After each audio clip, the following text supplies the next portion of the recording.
Good afternoon, everyone. My name is Neha Kala. You have heard my introduction. Well, I'm here to talk about the unseen shadows of genders. Now, when we talk about genders, when we talk about equality, when we talk about empowerment, when we talk about enablement, what are we going to think about? The first gender that comes to our mind is women. But what about the other gender? What about men? I would like to give you an example here. I was working as an intern with one of the largest news channels in London as a media relations officer. And we all know what happened on 12th of December 2012. Nirbhaya.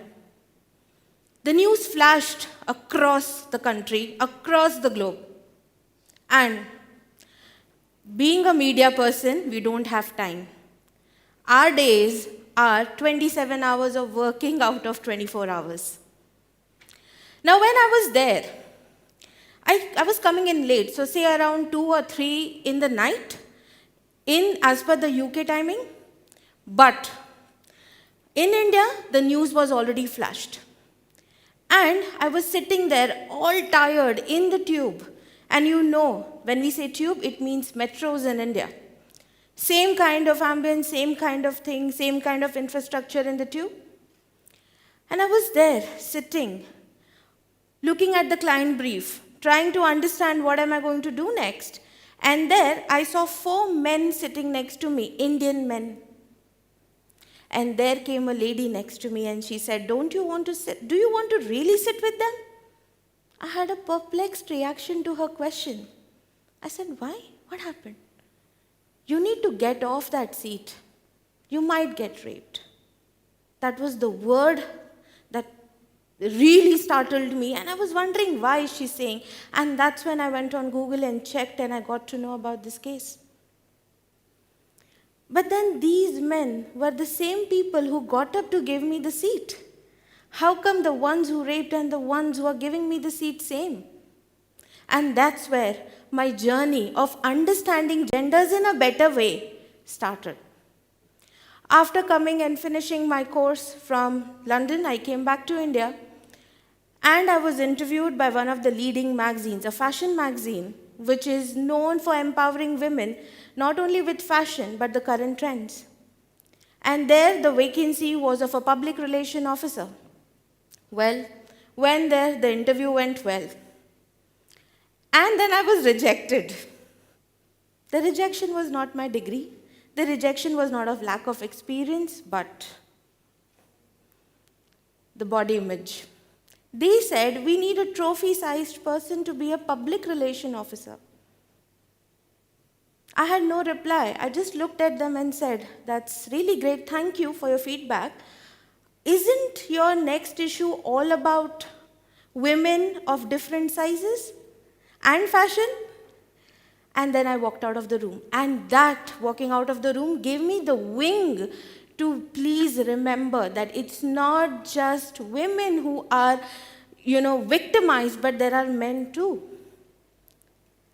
Not only men subject atrocities on women, but such taunts, such things also atrocize any woman who's present here. And that's how I started my journey of pursuing more. And now when I talk to you more, I realize that it is an amalgamation of how our society is, the law and the corporates working in together. It's not just now I can say safely that not only men but women also suffer. How? Let me give you an example. If I would ask you to close your eyes and think about a hunter who's out on hunt. The person is tall, very dynamic, has stamina, can run, and is fearless. Which gender comes to your mind? 99% of us will say men.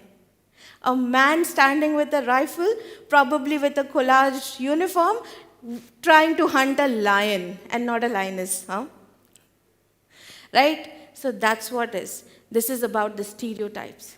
And a society evolved from this stereotype. First, initially when we were in Stone Age, it was about humans who are capable of killing animals and bringing them as food, and people who can take care of the communities. So that's how the roles were divided. And as we evolved, our occupation, our physical ability, our physical stereotype, as well as our personalities were divided. And that's why men don't cry, and women, we don't cry either. We choose to not to cry, right? So that's what the stereotype led us to. Moving on from the stereotype, it also influenced a lot of things. So a recent example I am planning to pursue, or basically I took an admission in MA in psychology. And when I told this to one of my aunts, she said, law कर लिया है, MSc तो तुम हो ही, अब तुम MA कर रही हो, तुमसे शादी कौन करेगा? इतनी पढ़ी लिखी बहू किसको चाहिए? Does that really matter in a marriage? No. What matters is how much do I value that relationship? What do I see in my family and husband? What are my priorities? And same thing is applied to a man. Nobody is asking a man, why are you studying so much? And if you're studying, definitely you are going to provide for the family. If he is not capable of studying or probably not earning well, he is seen in a very demeaning manner. So we may not be equal in rights, but we are equal in getting demeaned all the time in some way or the other. This is how the society is. Now let's talk about law. Lawmakers come from our society. So what they have heard, what they have understood, they have made laws basis that. That is why we have provisions only for women. Article 15 subclause 3 says the state is free to provide and make laws only to protect women and children. There are no laws to protect men, and still we do not budge in saying that we live in a patriarchal society. Ladies and gentlemen, if it was a patriarchal society, we would have laws to protect men and not women. Right? And then, and this particular Article 15 subclause 3 led to many laws. So if you go on Google and check, there are at least 10 laws that protect women, right from the rights of succession to even having an equal pay. This includes the Sexual Harassment of Women at Workplace Prevention, Prohibition and Redressal Act 2013. But the same Google will not give you an answer for how many laws are there to protect men. The journey of transgenders started in 2005 with a movement to get their rights. And they have an act in 2019. But I, as a crusader for men's well-being, started as a 10th grade student in 2004. It's 2024. We don't have laws for men as yet. Right?